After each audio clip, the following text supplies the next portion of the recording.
ඔන්න ඉතින් ඔයාලා මගෙන් ඇහුවා වැරෙන්න කණුවක් කොහොමද පොටි ඇදගන්නේ කියලා. මම අද ඔයාලට පෙන්නන්න යන්නේ ඉස්සෙල්ලා අපි ඒකේ මෙන්න මේ දෙපැත්තේ තියෙන කොන්ක්‍රීට් ඒවා ග්‍රයින්ඩර් එකෙන් ගහලා ටයිල් මෝටර් දාලා කණුව පුරවගෙන තියෙන්නේ. දැන් මම මේක ටයිටේනියම් තමයි කරන්නේ. පොටි කරත් මේ විදිහට කරන්න පුළුවන්. ඔයාලට ඕන නම් පොටි හැන්ඩල් එකකින් රවුමට ඇද ගන්නත් පුළුවන්. නැත්තම් මම ලේසිම ක්‍රමයක් කියලා දෙන්නම්. මෙන්න මේ වගේ හදාගෙන මෙන්න මේ වගේ ටිකක් තුනියටම හදා ගන්න ඕන. ගන්නට නෙමෙයි පින්සලෙන් ගන්න පුළුවන් ගන්නට. ඊට පස්සේ පින්සලට ගත්තා. මෙන්න මේ විදිහට කණුව වටේම ගා ගන්න තමයි තියෙන්නේ. රවුම් කණුවක් හදන එක හරි ලේසි. මෝල්ඩින් කණුවක් වුණත් මේ විදිහට තමයි හදන්නේ. මේක ගෑවා පළවෙනි කෝඩ් එක කඩතොළු යන්න වැලි කොලෙන් කැපුවා. දෙවෙනි කෝඩ් එකත් ගාලා ඒ වගේ කපා ගත්තා.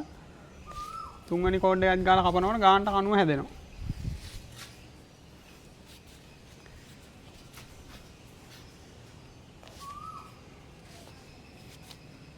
ඔන්න ඔය විදිහට ලස්සනට වැඩේ කරගන්න පුළුවන්. ඔයාලටම ගෙදරදී කරගන්න පුළුවන්. මේ අනිවාර්යෙන් කණුවේ තියෙන කඩතොළු ටික වහගන්න. ඒ වගේම තමයි කොන්ක්‍රීට් පැනපුව තියෙනම් ග්‍රයින්ඩර් ගහලා සුන්ද කරගන්න ඕන. නැත්තම් මේ ඔයාලට වැඩේ කරගන්න අමාරු කොන්ක්‍රීට් ගැටි තිබුණොත් ලස්සන කණුව ෆිනිෂ් කරගන්න මේ වැඩේ කරන්න කලින්. මෝල්ඩින් කණුවක් වුණත් ඒ වගේ දාර තියෙන ඒවා ගානට සුන්ද කරගන්න. ඊට පස්සේ මේකෙන් හදා ගන්න පුළුවන් ගන්න.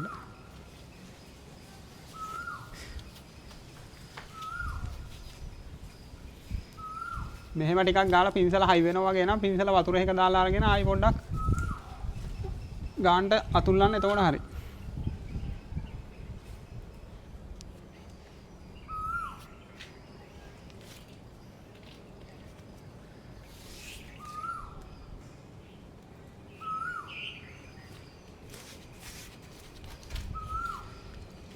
මේ විදිහට හරි ලේසි වැඩේ.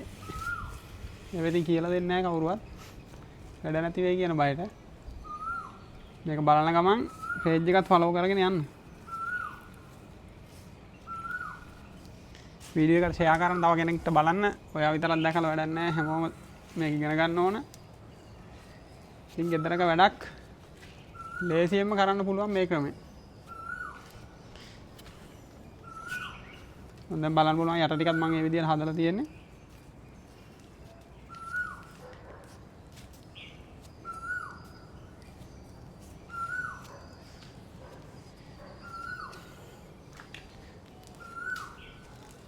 මම ඔයාලට ඉන්න පෙන්නන්නම් ඔහොම මේ පොටි හැන්ඩල් එකකින් හදාගන්නේ කොහොමද කියලා.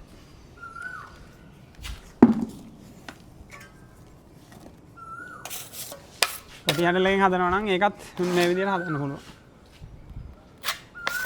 රවුම් කණුවක් නම් මෙන්න මේ ක්‍රමයට තමයි ගන්න ඕන.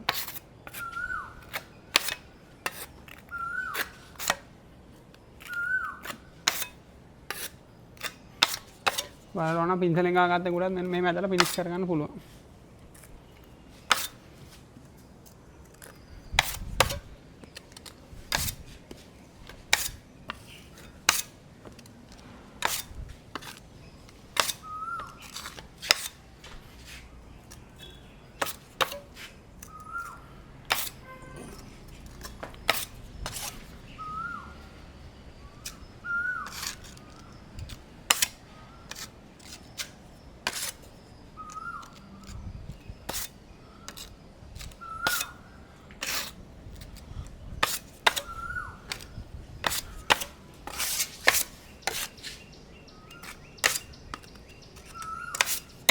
ඉතින් ඔන්න ඔය විදිහට වැඩේ කරන්න පුළුවන්.